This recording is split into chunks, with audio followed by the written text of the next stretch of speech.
¿Cómo están? Bienvenidos, bienvenidas a nuestro segundo capítulo de OPA en línea. Ya las ven o las escucharán en el micrófono de UFRO Radio Tamara Otzen y también Mónica Het, que ambas son psicólogas y integrantes, directora y también del equipo de la Fundación OPA. Así que gracias nuevamente por estar hoy día aquí con nosotros a través de las plataformas de UFRO Medios, para aportar, apoyar, difundir, prevenir, etcétera. Para eso estamos, Nadia. Muchas gracias a ti por acompañarnos también en este bello camino. Sí, muchas gracias. Bueno, pero vamos a los temas que nos importan y nos interesan, porque siempre se nos hace corto el tiempo, así que vamos rápido a concretizar. Y después vamos a tener que también abordar la temática que dejamos la semana pasada, la pregunta que tenía que ver también, o más bien la pregunta que vamos a hablar hoy día, que es si nuestros jóvenes, nuestros niños y niñas se sienten solos o solas. Solos, pero no tanto. Socialización y la salud mental. Ese es como el tema de hoy. Y bueno, hay números que hablan de, al menos entre los jóvenes en España, no sé si esos datos también ustedes nos puedan ayudar, pero hablan de un porcentaje de cerca de un 30% en un grupo etario que dicen en algún momento haberse sentido solos o solas, ¿cierto? Sí, el 25%. 25%, gracias por el dato. Sí. ¿Qué es sentirse solo o sola? ¿Es un sentimiento? ¿Es una experiencia? ¿La soledad como, no sé, como para poder entender también este estado? Sí, yo creo que es importante entender estos conceptos, porque cuando empezamos a hablar de este tema sale el tema de la soledad, sale el tema del aislamiento, sale el tema del apoyo social. Entonces hay muchos conceptos y no son lo mismo. Entonces cuando hablamos específicamente de soledad, estamos hablando de una experiencia que es subjetiva, ¿ya? Es una sensación que yo tengo que me tiene que ver con un sentimiento y un desequilibrio entre lo que yo percibo independiente de las personas que me estén acompañando y la gente que me acompaña. Así como puedo estar con muchas personas, pero mi sensación sigue siendo de estar solo. Entonces es una experiencia subjetiva. Distinto a lo que es el concepto ya más del aislamiento, que eso es específicamente una condición que es objetiva, ¿ya? Cuando alguien lo aísla, lo aleja. O sea que depende de otras personas también sentirse así. Y es observable por otros, por lo mismo. Ya. El aislamiento es observable por otros. Y ahí en el fondo, ¿qué nos dicen, creen ustedes, estas estadísticas? Porque ahí también hay una contradicción. Estamos súper conectados y conectadas, hiper conectados y conectadas. También lo vimos la semana pasada en el primer capítulo sobre la sobreexposición a pantalla, ¿no? O a dispositivos. Pero hay un alto porcentaje de personas y jóvenes, niños y niñas que se sienten solos. Entonces, sí, es una brutalidad como los porcentajes además van aumentando en relación a la edad. Por ejemplo, tenemos grupos de jóvenes menores de 29 años donde esta sensación de soledad llega al 20%, 21%, pero si aumentamos un poco más entre menores de 40 años, ya tenemos un 27% de sensación de soledad. Y si nos vamos al grupo ya de adultos mayores, seguimos escalando en edades, nos vamos al 50%. Entonces es increíble cómo esta sensación de soledad empieza a aumentar en la medida que tenemos más edad. Sí, y ahí quizás como para introducir el tema, hay una distinción que hacen los gringos que yo encuentro que es re simpática, que es la distinción entre empatía y simpatía. Ya, que nos escuchamos mucho esos conceptos. Sí, y que en ocasiones confundimos. Y la simpatía busca el que tú quedes bien con todos, ¿sí? Y es un trabajo más externo a nivel de tu funcionamiento social. Y la empatía es un trabajo mucho más interno, ¿ya? Que te permite llegar a una profundidad de la comprensión de lo que tú quieres ver en el otro, acoger en el otro. No es tan inmediata como la simpatía, ¿ya? Y en ocasiones, desde mi experiencia, un poco viendo recreo, estando en aulas, estando mucho en establecimientos educacionales, la tendencia es tener muchos likes o ser simpático para muchos y no detenerse en cómo me llegan o cómo entiendo a estos otros, ¿sí? Ahora, desde ese punto de vista, en la medida en que trabajamos la empatía, también la soledad disminuye porque vamos entendiendo el entorno de una forma mucho más amable. También está esto de la soledad elegida o la soledad, por así decirlo, impuesta, Que eso también es bien interesante para la construcción de identidad, por ejemplo, de los adolescentes. Tenemos una película, fue una serie de Netflix que tuvo bastante éxito. Esto fue como el primer semestre. ¿Adolescencia? Sí, Adolescencia, ¿ya? Tremenda serie. Que hablaba de una... Véanla. De un concepto que eran los incel, que ellos se declaraban, su sigla en inglés, ¿no es cierto?, era este grupo de personas, en este caso eran adolescentes, ¿no es cierto?, que se sentían atraídos por...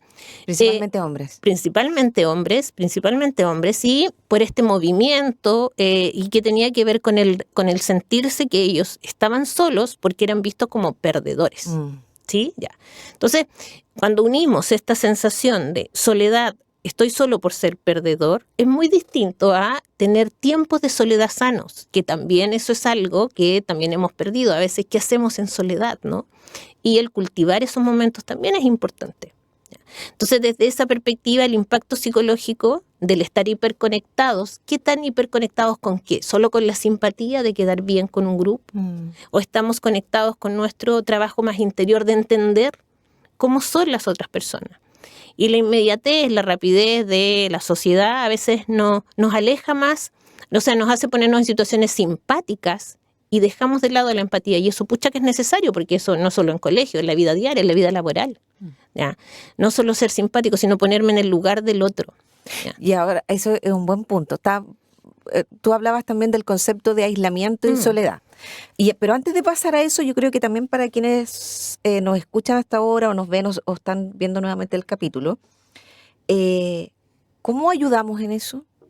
¿Cómo podemos nosotros, digamos, mundo adulto, ya sea somos cuidadores, cuidadora, profesor, o sea, el mundo adulto, ¿cómo podemos enseñarle a nuestros niños y niñas a ser más empáticos, más que simpáticos? Lo digo como mamá de adolescente también, ¿eh? Lo pregunto... Wow. 3 mamás de adolescentes presentes. Sí, porque no es menos... O sea, es que me pasó algo muy puntual la semana, lo voy a compartir, que iba con mi hija en el auto, la más adolescente, entonces... Y a lo mejor puede ser que yo esté súper equivocada, por eso lo planteo. Dale. Ya, entonces yo iba en el auto con ella y ella me dice, va tal persona que es compañera mía, y yo le digo, llevémosla, porque íbamos camino al colegio. Obvio. Y me dice, no. Y yo le digo, pero ¿por qué no, hija? Por si en el fondo vamos para el mismo lado. Y yo traté de ponerle mi punto de vista, así como, si yo fuera la mamá de Pepita y yo viera que mi compañera va con su mamá en el auto y puede darle un apoyo, llevarla al colegio en vez de esperar la micro, etcétera, se lo agradecería. Da lo mismo si son o no amigas. Y me dice, es que a mí me cae mal. Y yo traté de explicarle que la acción no tenía que ver con que si le cayera bien o le cayera mal.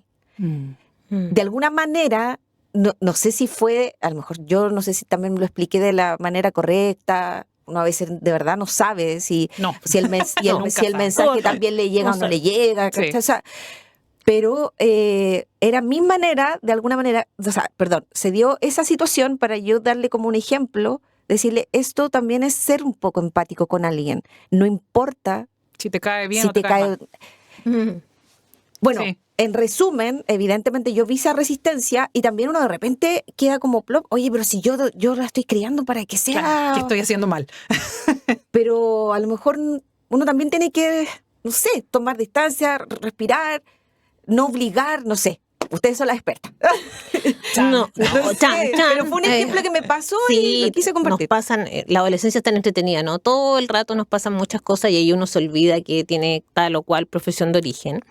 Y al observar el mundo adolescente, los amigos, amigas de nuestras hijas, hijos, nos vamos dando cuenta que para empezar no la podemos comparar con nuestra adolescencia, entonces hay que ponerse como otro chip, ¿no? Otra clave, porque no sirve. A lo mejor uno sigue en ese chip. Y quizás nosotros, teníamos una visión, era todo tan distinto, respondíamos a otra sociedad donde habían ciertas conductas más, no sé si fomentadas o normalizadas, y había menos estimulación digital, por supuesto. Entonces, desde esa perspectiva, también eso tiene que ver con el cerebro, ¿no? Van a haber periodos en los cuales, volvemos a las ventanas del desarrollo del capítulo anterior, van a haber periodos en los cuales es más posible generar temas de afianzamiento, de afianzar esto de la empatía. Y van a haber otros periodos que no. En eso hay países, por ejemplo, se ha visto que clases de empatía son obligatorias en Dinamarca, por ejemplo. Hace 10 años ellos tienen una asignatura y han bajado los índices de acoso escolar de una manera sorprendente, ¿ya? Y tienen la asignatura de empatía, ¿no? Pero ojo, que eso es de acuerdo a cada edad. Es distinto trabajar la empatía con niños preescolares que con un adolescente, que hay otros desafíos, y con un escolar, por ejemplo, ¿ya? Pero lo que sí se ha visto, y también es reportado desde el punto de vista del mundo, desde la psicología educacional, desde la sociología educacional, es que si esto se hace en forma sostenida, respetando cómo este cerebro va funcionando, es totalmente plausible tener climas escolares nutritivos versus los tóxicos, que es como el antónimo, ¿no? Entonces, como formación, bueno, en Chile, de paso, sabemos que no tenemos una ley de educación socioemocional. Ya ha estado durmiendo bastante tiempo en el Congreso, bueno, ahí va y viene, todavía no tenemos una ley. Por ejemplo, tener una asignatura de empatía, ¿puede ser realidad en un colegio? Sí, puede que en otro no, porque va a depender del equipo de ese colegio, ¿sí? Las directrices de ese colegio. No hay una ley que obligue. Hay ciertas temáticas que son más bien protocolos, que tienen un enfoque a ratos muy punitivo, no tan formativo. Pero eso es tan importante, ¿no? Poder hacer algo sostenido. Y eso como país te cambia la visión de la educación también, porque la idea es formar ciudadanos que entiendan, hablando de esto de la soledad, de la salud mental, tengan herramientas para disfrutar su tiempo libre, para ver cómo leen a los otros, que el tiempo de soledad no sea asustarse, ¿qué hago solo? Voy al tema de la soledad con mi compañía única, que es el celular, y puedo ver contenido que no está de acuerdo a mi edad. ¿Cómo yo me acompaño? ¿Sí?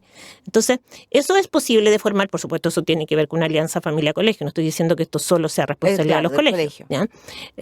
Solo di este ejemplo que tiene que ver con cómo es posible generar esa alianza. O sea, sí se pueden hacer cambios, pero también hay que estar todos de acuerdo para que eso ocurra, de alguna manera. Yo pondría un poco de atención ahí, porque claro, me encanta la idea de Moni de centrarnos en esta empatía. Nosotros como fundación también, cuando nos acercamos a los colegios y nuestro desarrollo tecnológico que se llama Red OPA, tiene una parte importante que habla del desarrollo de la empatía, pero a la medida que fue pasando el tiempo y cómo desarrollamos la empatía, simplemente con el reporte de la emocionalidad del otro, del ser capaz de identificar en qué estado emocional aparentemente estaba el otro, feliz, triste. Entonces, en función de eso, fomentamos el tema de ponerme en el lugar del otro para tratar de identificar. Pero nos dimos cuenta que nos quedaba una parte incompleta en ese proceso. Había evidencia que decía efectivamente lo que dice Moni. Y nos quedaba una parte incompleta que me hace sentido con tu hija. Claro, tú fuiste a decir, pero ¿por qué no? ¿Por qué no tienes una actitud empática? ¿Por qué no eres solidaria? ¿Por qué no? Pero yo creo que falta esa parte, y obviamente no tienes por qué saberlo, pero me parece que falta esa parte de decir, de preguntarle a tu hija qué pasa con su inteligencia emocional en función de qué le hace sentir a esa persona. Porque yo puedo intentar ser empático y quizás ella decía, ya mamá, subámosla al auto.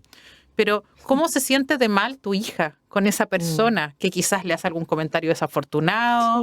Entonces, ¿cómo yo estoy manejando mis emociones, mi rabia, mi enojo, mi frustración con las actitudes que tiene esta compañera que no es tan agradable? Entonces yo creo que ahí nos dimos cuenta nosotros, y me hace mucho sentido de que quizás la conversación, claro, muy bien, tú le estás dando el ejemplo, estás diciéndole, pero hija, pobrecita, se va a mojar, la va a dejar la micro, no sé qué, imagínate en el caso anterior. Pero yo creo que faltó esta parte de decirle, pero hija, ¿y tú cómo te sientes cuando estás con ella? ¿Tú cómo te sientes cuando hay personas que no son agradables? Y quizás ahí descubres que tu hija le cuesta. Le cuesta desenvolverse de forma natural y prefiere estar en este espacio donde se siente protegida dentro del auto con su mamá. Entonces quizás lo que hay que trabajar en ella no es solo la empatía, quizás esta empatía la tiene, pero la sobrepasa la emocionalidad intensa que le genera cuando hay gente que no le cae bien. Entonces ahí nos dimos cuenta, y me hace mucho sentido de que quizás ahora la conversación con tu hija, así que vas a llegar a tu casa a conversar con tu hija, a decirle eso, es decir, ¿cómo te hace sentir a ti esta gente? ¿Cómo manejas tú esta emocionalidad interna y este torbellino de saber que estoy al lado, este no es el caso, obviamente, pero estoy dando un ejemplo de saber que estoy al lado de alguien que me hace daño, claro, que me hace sentir mal, que me mira feo, que no es cómodo para mí. ¿Cómo manejo eso? Entonces yo creo que eso también hay que fomentarlo y nosotros nos dimos cuenta, primero decíamos, vamos con la empatía en la aplicación, pero después dijimos, no es solo empatía, también es desarrollo de inteligencia emocional. ¿Cómo manejo mis emociones ante cosas que no son gratas? Que no son gratas. Es tremendo tema. Yo encuentro que eso es, vamos a seguir desarrollándolo porque nos queda más tema, nos queda más conversación, pero quiero dar un bálsamo de la música, con la música. Muy bien. ¿Les parece? Vamos a la música un ratito y seguimos acá con la conversación. Tamara Otzen, Mónica Getz, acá en OPA en línea.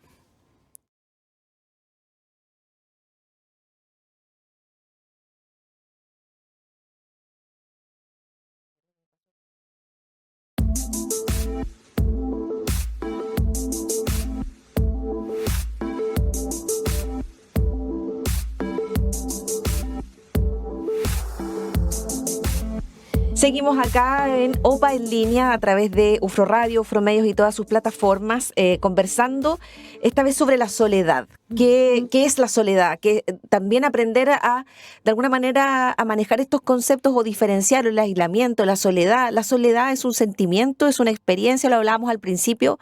¿Y qué pasa también con nuestros niños, niñas y adolescentes que se están sintiendo solos? Y la pregunta la dejamos nosotros en las redes y habían, fíjate, varios comentarios, pero por DM, que nos decían que la gente asociaba la soledad a la falta de red de apoyo, como a los papás, mamás que están fuera o estamos fuera también, porque es la realidad de muchas y muchos, de trabajar fuera, de que los niños muchas veces tienen que estar en otros espacios o en la casa pero solos, que hoy día la herramienta de la tecnología también hace que los niños se desconecten de alguna manera, lo que hablábamos emocionalmente. O sea, los comentarios y las preguntas, de alguna manera, la respuesta a la pregunta, quiero decir, es sí. Si nuestros niños se sentían más solos. Y la mayoría dijo sí. Pero el elemento como transversal era lo que yo les acabo de comentar, ¿no? Como el tiempo de padres, madres o familias o cuidadores con estos niños, que eso también es un tremendo tema, la calidad o la cantidad. Claro. Sí o no, que también siempre lo escuchamos. Y el tema de las herramientas tecnológicas. Sí. Es que yo creo que, claro, ahí empieza como la culpa de que no tengo tiempo, de que trabajo hasta tarde, de que, claro, por mi culpa están solos mis papás, mis abuelos, mis tíos, mis hijos, mis sobrinos. Pero yo creo que ahí, claro, se está confundiendo esta cosa del tiempo, porque considerando la cantidad de herramientas que hay el día de hoy, yo creo que podemos acompañar de distintas formas, mensajes de WhatsApp, no sé, videollamadas. Hay un montón de instancias, especialmente en un mundo como Chile, donde no te prohíben el uso del WhatsApp ni el celular, distinto de países de Europa donde es casi mal visto, pero en el momento de trabajo uno puede estar conectándose y combatir contra esta sensación subjetiva de soledad. De soledad. Decir algo muy importante que nosotros decimos desde la fundación, es decir, que dicen los papás, ¿y cómo lo hago? Es decir, quizás no tienes que estar todo el tiempo, pero tienen que entender que estás disponible cuando lo necesitan. Porque quizás el estar todo el tiempo agobia. Sí, a cualquier adolescente esto ya me están paqueando. Sí, no sé, sí, pero por favor, hay un que no me nombre, intimida. hay como los papás helicópteros, los papás no dron. sé cuánto, dron. Claro, hay como nombres para eso. Sí, me salen mucho de eso los papás dron. Pero, y eso tiene que ver también con este tiempo de calidad, como muy bien planteaba Tamara, cómo es que formamos y conversamos acerca de lo que es la gestión emocional. ¿Qué te genera ese compañero o compañera que no te cae bien? ¿Qué habrá pasado? ¿Sucedió algo? Si quieres no lo cuentas ahora, pero quizás después dejarla rebotando, como Siempre digo yo, abierta porque la puerta. a veces no es el momento de la vida adolescente, los mismos de la vida adulta, ¿no? Y a veces hay semanas que no coinciden, no hay sincronía ahí, pero bueno, llegará el momento en que los astros acompañan a que se sincronicen esos tiempos. La idea es que no se olvide que está este adolescente, que está a esa disposición, ¿sí? O sea, y eso es muy importante en ciertos momentos en que a mí me pasaba a veces, por ejemplo, cuando mi hija era más pequeña, yo no soy tan buena para jugar, ¿sí? No sé, pero no me aflora tanto jugar. Tengo otras amigas amigas que son muy buenas para jugar con los niños, inventan cosas así tremendamente entretenidas, así atractivas, y yo digo, wow, qué entretenido eso, pero a mí, que se me ocurra, no. Entonces yo dije, bueno, entonces voy a tener que, si no puedo cambiar eso, me cuesta, pero voy a tener entonces que acompañarla en qué hacer para que ella también, cuando esté sola, en manualidades, por ejemplo, que es algo que a mí me aflora más, ciertas cosas para que ella también acompañe su tiempo, que no sea mamá, si no juegas conmigo, entonces me aburro, ¿sí? Exacto. Entonces, por supuesto, hay que ponerle empeño al juego, pero si no te aflora tanto, también enseñar, mira, también pasa que cuando estamos solos podemos dar alternativas de cosas. Eso, en los más pequeños, yo he visto un poco, lo digo desde primera fuente también, que es útil porque les llena su mundo de cosas entretenidas que van descubriendo, hay que acompañar, y con el estilo de cada uno. Quizá hay mamás que son súper activas, como para hacer saltar y todo eso, súper, pero quizá vemos otras que somos un poco más lentas, tal vez un poco más fome, no sé, pero que también hacemos cosas que sirven para ocupar este tiempo. El gran desafío de un poco lo que yo observo es, ¿qué hago cuando no está el celular? Se me descarga el celular, ahora sí que me siento solo porque no hay nadie que me escuche, ¿no? Entonces este amigo se descarga y no hay cargador, ya pongámoslo. Lo peor que puede pasar, ya, que se descargue el celular. Se cayeron todas las líneas de internet. Claro, no hay sistema, no sé qué cosa, no se cayó la red, hoy no tengo internet, como nos pasó una vez que fuimos a un lugar donde no había internet y mi hija, pero mamá, camino para allá, ¿qué vamos a hacer en este lugar tan apartado? Así como yo, maravilloso, yo iba muy feliz manejando y todo, y yo decía, qué bueno que no hay internet, mi hija, pero de duelo nacional. Claro. Y lo pasó también después, me dijo, qué bueno, porque si hubiera estado todo el rato, no hubiera disfrutado, ya, y aparte que eran cosas distintas, ya, en un lugar que es muy bonito. Entonces, desde esa perspectiva, el ocupar el tiempo en cosas distintas, y eso a veces nos cuesta a los adultos poder acompañar a los adolescentes y a los niños en identificar esas otras cosas. Hablábamos al principio del concepto de la soledad y aislamiento. Así. ¿Cuál es la diferencia? La soledad es la percepción subjetiva de independiente de la cantidad de amigos y de la calidad de mis relaciones, de sentir que no es suficiente. De sentir que no es suficiente, que no me dan el apoyo que necesito. Eso es una cosa subjetiva, que no tiene que ver ni con número, ni con calidad de las relaciones. Tiene que ver con algo personal, de poner en una balanza si esto me ayuda a no sentirme solo o no me ayuda. Y el aislamiento finalmente es cuando alguien está alejado de cualquier tipo de apoyo social, ya, por ejemplo, se ven mucho los adultos mayores solos en casa, sin redes de apoyo, sin nadie que los asesore, que los lleve, que los acompañe al supermercado, que los pueda ayudar con tareas domésticas, y eso es el aislamiento, ya. Esos son los conceptos, que es un concepto objetivo. ¿Y qué señales o qué alertas o cuáles son esas red flags, se dicen, que uno de repente tiene que estar alerta como mamá, papá, o como bien decíamos, parte del entorno de este adolescente o de este niño o niña? Bueno, yo creo que hay que estar súper atento de qué es lo que está haciendo en estos ratos de soledad. Ya, muy bien, como decía la Moni, es decir, no solo quizás enfocándonos en niños, niñas o adolescentes, es decir, ver si qué pasa cuando están sin conexión, cuando están sin amigos, o siempre tiene que haber un amigo, siempre tiene que estar conectado, siempre es capaz de construir un Lego, es capaz de ponerse a armar un puzzle, es capaz de escuchar una canción y disfrutarlo, ¿ya? Entonces, eso, ver si están siendo capaces de disfrutar, porque hay que entender también que aquí hay una adicción, que le hablamos el capítulo anterior, adicción a las pantallas, y cómo esto me excita, me hace sentir bien, y cómo también esta no conexión también me va a sentir una sensación distinta, y cómo compenso eso. Y en los adultos mayores hay que ver, porque ya, es decir, o los adultos en general, cuando hay cambios en las actividades, cuando termina el trabajo, ¿qué están haciendo en esos espacios libres? Si es que ya son jubilados en general, ¿están participando de comunidades? Yo revisaba algunas encuestas en función de la cantidad de participación en, no sé, pues Scout, que era algo frecuente en mi época, de voluntariados, de la junta de vecinos, del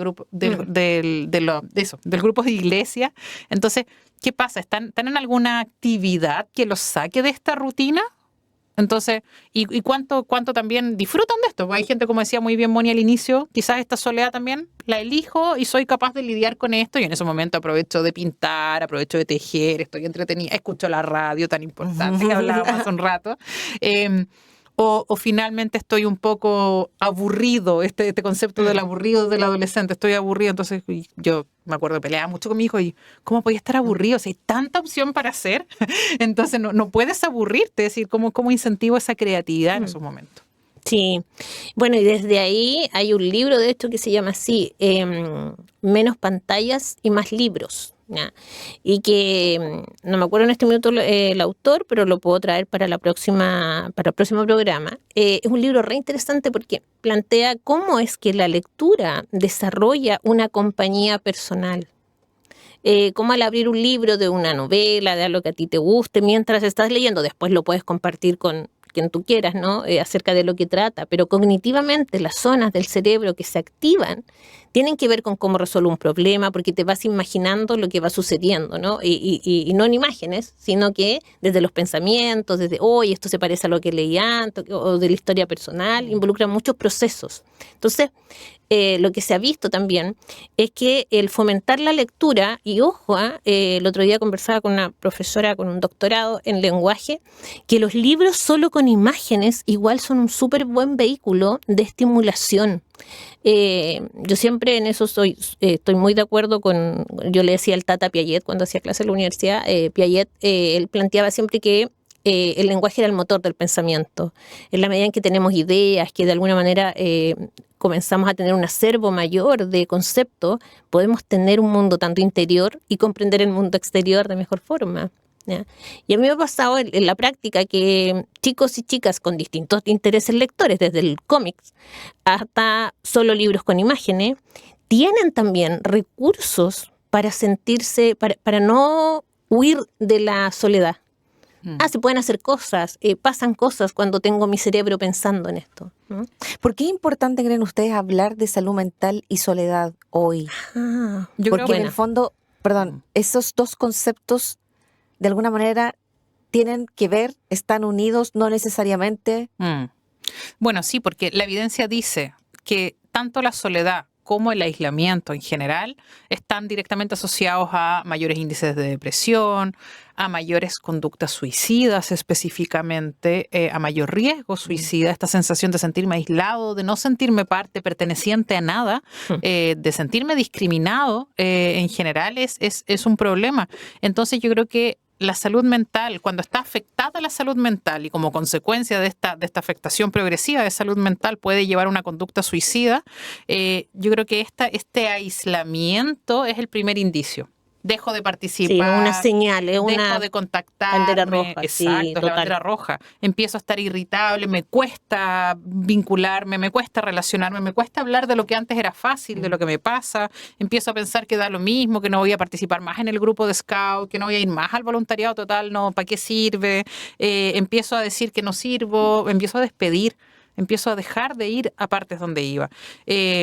Abandono actividades. ¿Qué más? Empiezo como quizás también estoy tan aburrido en esta rutina de soledad, de estar solo, que también empiezo que ni siquiera me canso. Entonces la noche empiezo con insomnio, ya dejo de tener ganas de comer, dejo de cuidarme, de ponerme bonita. Yo me acuerdo, me reía tanto de alguna actividad que fomentaban en cuidado de salud mental, de enseñarle a las mujeres a maquillarse. Yo me reía al inicio, pero ahora encuentro que tiene un poco de razón. Es decir, no es tan vacío si lo contextualizo. Es decir, yo para salir a la calle, idealmente, bueno, no tanto en Chile, pero en otros países, me arreglo, trato de buscar ropa, si me invitan a comer, voy a... Entonces, ¿qué pasa con eso? ¿Qué pasa cuando ya dejo de hacer eso? Dejo de buscar ese incentivo. Claramente es un síntoma de algo. Porque el aislamiento ya está, tiene que ver con que ya no me importa el resto. Yo no soy importante tampoco para el resto, entonces viene este tema como del ostracismo en términos negativos. O sea, si la introspección es un proceso maravilloso, uno puede descubrir un montón de cosas. Pero estamos hablando de cuando ya nos abandonamos a nosotros mismos, y es importante porque en nuestra población, las personas mayores, por ejemplo, el 50% tiene esta sensación negativa, ¿no? de este malestar psicológico, de no sentir esta compañía. Y ahí volvemos a un tema que también para nosotros como fundación es importante y que por algo se llama así, que es la red. Sí, nosotros tenemos nuestra aplicación es Red OPA, y ahí hablamos de lo importante que es fortalecer. Entonces, al momento de hablar de sugerencias o no sé, de cosas que nos puedan ayudar a todos y a todas. O sea, ¿qué hacer si uno se siente así? Sí, primero acudir a alguna red.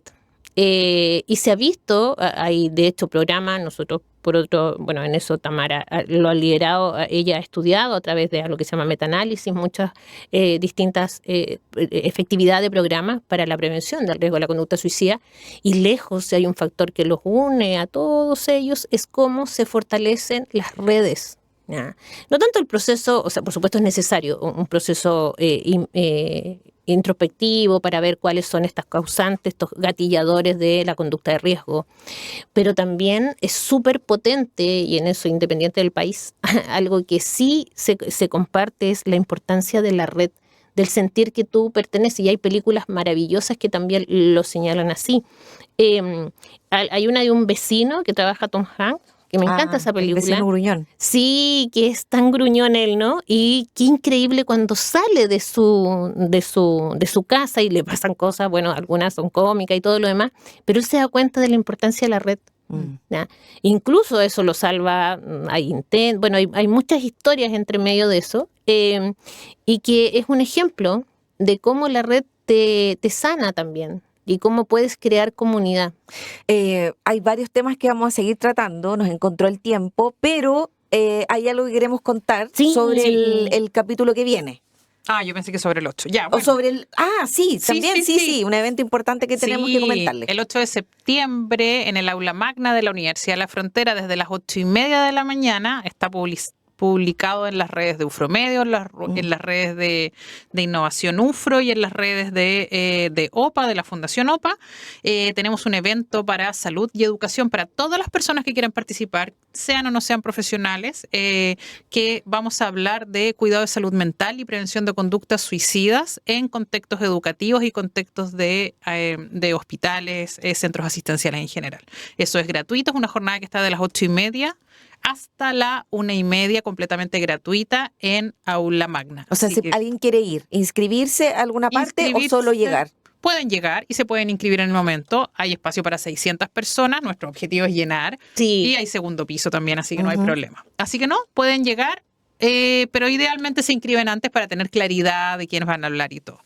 Y después en la tarde tenemos a comunicadores y comunicadoras. Así es, la tarde, a raíz de todas estas ideas que empiezan a surgir cuando nos juntamos, empezamos a hablar también de lo importante que es cuál es el rol de los medios de comunicación también en estos temas, en aportar, en ayudar a prevenir, como pretendemos a través de este espacio de OPA en línea, pero también de cómo hablar o comunicar con un enfoque de derechos y éticamente. De forma segura. Exacto, de forma segura. Entonces ese día también de 3 a 5 de la tarde vamos a estar con comunicadores y comunicadoras o gente del mundo de las comunicaciones, idealmente influencers que se quieran inscribir, estudiantes de periodismo. También a través de las redes de UFROMEDIO vamos a estar ahí con el link, y cualquier cosa también, obviamente a través del WhatsApp nos pueden escribir para que podamos conectarnos o entregarles el formulario para que se inscriban. Así que eso. Y ahora sí, con el capítulo la pregunta que viene para el siguiente capítulo. Puedo hacer una introducción, puedo decir tiqui tiqui ti. Tiqui tiqui ti. Tiqui tiqui ti. Cuando las fiestas no son felices. Celebraciones y riesgo suicida. El objetivo de este capítulo es reflexionar sobre el impacto de las festividades en la salud mental, resaltando cómo las festividades pueden intensificar sentimientos de soledad, malestar emocional y aumentar el riesgo de suicidio, especialmente ahora que vienen las fiestas. Así es, así que vamos a estar conversando de eso y más en los próximos capítulos de OPA en línea. Muchas gracias a ustedes, por estar con nosotros, por escucharnos, también por vernos, y a ustedes, Tamara y Mónica, como siempre, nos vemos en el próximo programa. Gracias, Nadia. Gracias, Nadia. Chao.